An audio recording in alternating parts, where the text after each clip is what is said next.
Good morning, everyone. My name's Tricia Restorick and I'm representing the Bradford WW1 Group, which feels to have a special connection with the Pals. Our base is at the Mechanics Institute in Bradford, and it was the Mechanics Institute which in 1914 provided the recruiting station for the Bradford Pals. In those days, the Institute stood exactly opposite the front door steps of City Hall.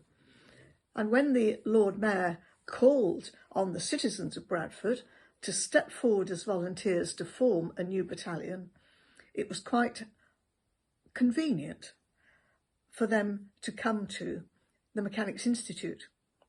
So we feel we have this special connection, but as a research and interest group, we don't exclude any other men from Bradford, and you will find on our website 12 to 15,000 names of men and women from Bradford who served in the Great War.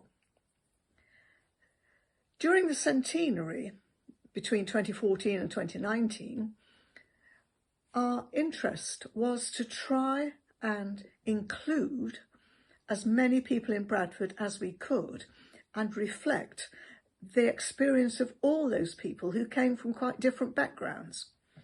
And for example, this book became quite important to us, and we were able to illustrate to lots of communities within Bradford now how important the contribution of 1.4 million men from India had proved to be.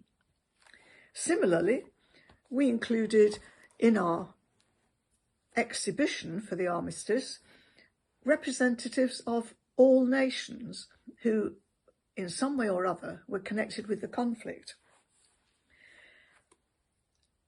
I'm recording this on Sunday the 13th of June, and in any normal year members of our group would be in France sharing a commemoration with local French people in the village of Ébutin and the neighbouring village of Serres-les-Puisieux.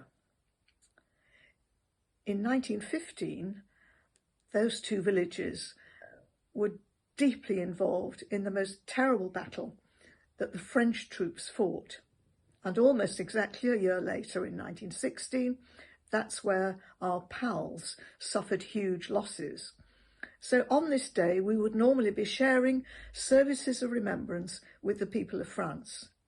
On behalf of the Lord Mayor and on behalf of our own group, we would lay poppy wreaths at the Serres No. 1 cemetery, where a lot of pals are buried, at the French Memorial, and at the new Pals Monument in front of the little memorial chapel. We were deeply grateful to the mayor of the local village, Jean-Luc Tabarry, for arranging all the memorials and all the invitations we've ever had to France. He's been mayor for well over 20 years, and we've come to regard him as a close friend and great supporter. Last election, he lost his position, but we're most reassured that the new mayor has expressed welcome and great happiness to have the connection with us. So perhaps next year we'll be back there, as we always are. We're not the only people who've made these connections with villages in France. In the couple of days or couple of weeks before the battle, the Pals were based, along with Pals from lots of northern cities, in a village about 5 or 6 miles away called Buis-les-Artois. And there is a very active group in Bradford called Bus to Bradford, which supports the residents of that village in remembering the Pals. So sharing remembrance is something we do in France.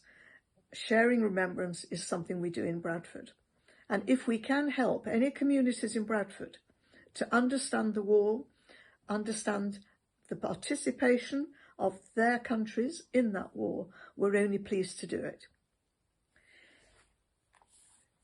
Do you know, it's nearly 15 years since the World War I Group produced this book. It's still available, but it will tell you the story of Bradford men and women in World War I. This other book is a great treasure. This is the book about the Bradford Pals, written by the local man, Ralph Hudson. And just to finish,